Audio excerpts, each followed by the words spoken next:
Հարցս ուղղում եմ ձեզ, պարոն վարչապետ, դուք այսօր շատ հանգամանալից ելույթ ունեցաք, ասեցիք այս 8 տարիների ընթացքում ինչ հսկայական աշխատանք է կատարվել, որտեղ բոլոր ոլորտները քանդված են եղել, անգամներ ավելի քիչ աշխատավարձներ են ստացել, հիմա մի նոր փուլ ենք մտնում, որտեղ 5000 կիլոմետր ասֆալտ է արվել, մենք ունենք երկու ծախսային մաս, ունենք մեկը պարտադիր ծախսերն են, դրանք դուք միջև անգամ դեմոգրաֆիկ խնդիրների համար եք ծախսեր անում, անապահով ընտանիքներն են, թոշակներն են, մյուսն են։ Եվ ունենք ծախսային մաս, որը որ պետք է գեներացնի։ Դուք ձեր ելույթում ասացիք, որ սուբսիդավորել եք եւ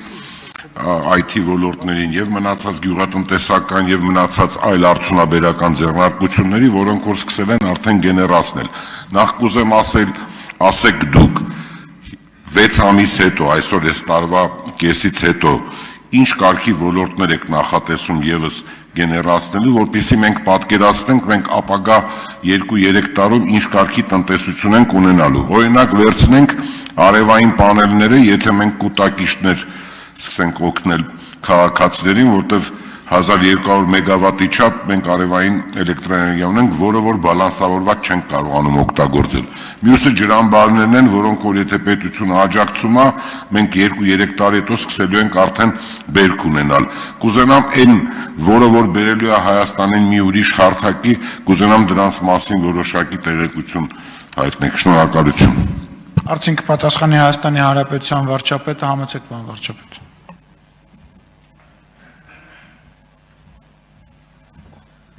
Շնորհակալ եմ պարոն Սոքիասյան հարցի համար, նախ ջրային ոլորտի հետ կապված խնդիրները լինելու են առաջիկա հանգամյակի մեր 5 առաջնահերթությունների շարքում։ Դրա մեջ մտնում են ջրամբարների կառուցումը, մենք այո, կարելի ասել նաև ջրաֆիկացումը, որովհետև նաև հանրապետությունում այդպիսի բնակավար չկա, որ ջրի հետ կապված խնդիրներ չունենա։ Եվ մենք բոլոր տեղերում ունենք խնդիր եւ ոռոգման ջրի հետ կապված եւ խմելու ջրի հետ կապված լավ լուրն այն է, որ մեր լեռնաշխարհում, մեր երկրի լեռներում բավարար չափով ջրաքանակ ձևավորվում է, մեր խնդիրը ճիշտ կառավարելն է եւ ճիշտ տեղ հասցնելն է, եւ մենք այդ ուղղությամբ անելու ենք շատ կոնկրետ քայլեր եւ մենք շատ կենտրոնացած ենք լինելու այդ խնդրի լուծման վրա եւ լինելու է մեր բացարձակ առաջնահերթություններից։ Ինչ վերաբերում է սուբսիդիաներին, տեսեք, մենք որդեգրել ենք քաղաքականություն, որ մենք մի էֆեկտանոց որոշումներ չենք կայացնում։ Մեր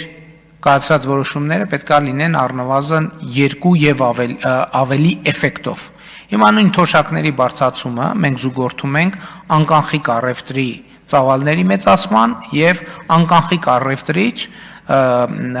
հետ վերադարձի հետ։ Սա գործիք է, որով մենք մեր սիրելի թոշակառուներին խնդրում ենք եւ համ իրեն ձեռնտու, համ էլ նրանք ստվերի կրճատմանը նպաստում են եւ սա նույնպես շատ կարեւոր տնտեսական գործոն է։ Մենք ընդհանրապես այս տարվանից համընդհանուր հետ վճարի համակարգներ դնեցինք բոլոր նրանց, ովքեր արքա քարտերով են առևտուր անում եւ քաղաքակիրթ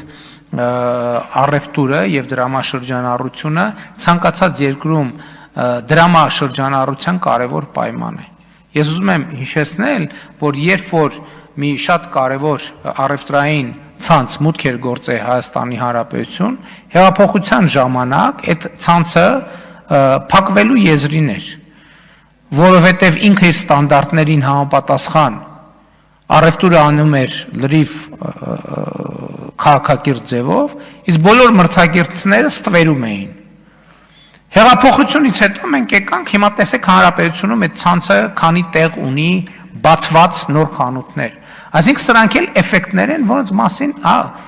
ես դրա համար եմ ասում, ժամանակը իրականում կարա չի հետիքի, որ մենք ժամերով կարող ենք խոսել ձեռքբերումների մասին, բայց նաև այն, ինչ որ ոմանք փորձում են ներկայացնել որպես կորուստ, ես ուղիղ ասում եմ եւ ես ուրախ եմ, որ մենք եկել այդ կետին են հասել, դա էլ ճանապարհ է զոհողությունների, այո, մենք գնացել ենք եւ հասել ենք այս կետին, որտեղ մենք առավել վստահ ենք մեր երկրի հեռանկարի վերաբերյալ։ Մենք վստահ ենք մեր երկրի հեռանկարի վերաբերյալ։ Տնտեսական մոդելների մասով նաև ես առաջիկայում մի ամբողջական ֆորմատով մեր նախընտրական ծրագիրը կներկայացնեմ, որտեղ անդրադարձ կա բոլոր ոլորտներին։ Արձագանք։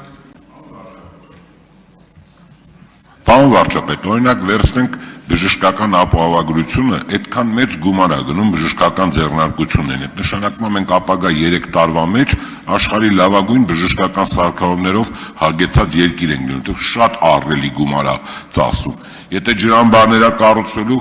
մեր արդեն գյուղատնտեսական հողատարածքները շատ են։ Եթե մենք կուտակիչների վրա գումարներ ենք ծախսելու, էներգետիկայում քաղաքացիները, որոնք որ օրինակ գումարներ են ծախսում էլեկտրաէներգիայի, ինչ որ մի մասը չեն ծախսելու, որովհետև այդ սարքավորումները նրանց օգնելու են։ Կուզենանք, որ այդ ձեր ծրագրի մեջ այդ ամեն ինչը ավելի հանգամանալից ներկայացված լինի, եթե այլ բան ունեք ավելացնելու, շնորհակալություն։ Տեսեք, հիմա առողջության ապահովագրության ներդրման առաջին էֆեկտներից մեկն է նա, որ այսօր Հայաստան սկսել են ներկրվել վիրահատող ռոբոտներ, որոնք առողջապահական գերժամանակակից տեխնոլոգիաներն են, որովհետև մարդիկ վստահ են, որ այդ ներդրված գումար հետ են բերում, այլ չեմ ասում, որ այդ սարքավորումները ձեռք են բերում լիզինգի մեր ծրագրի աջակցությամբ։ Այսինքն, իհարկե, մենք լիզինգի ծրագիրը նաև հիմա չգիտեմ, ընկերությունն ինքն է ընտրում այդ ծրագրից օգտվի թե չէ, բայց չօգտվելու ոչ մի պատճառ չունի։ Եվ նաև էս է պատճառը, որ ես ասում մարդկանց կոչ եմ անում, ասում եմ, դե տեսեք ձեր վճարած հարկերը ոնց են այլ կերպ վերադառնում ձեզ։ Եվ սա շատ կարևոր արձանագրում է, կուտակիչ կայանների հետ կապված կառավարությունը վերջերս օրենսդրական նախաձեռնություն ընդունեց, չգիտեմ խորհրդարանը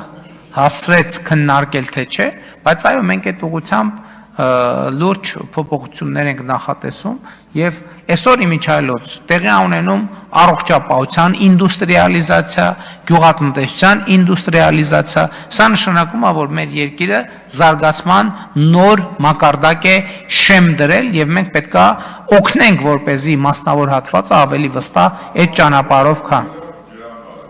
Այո։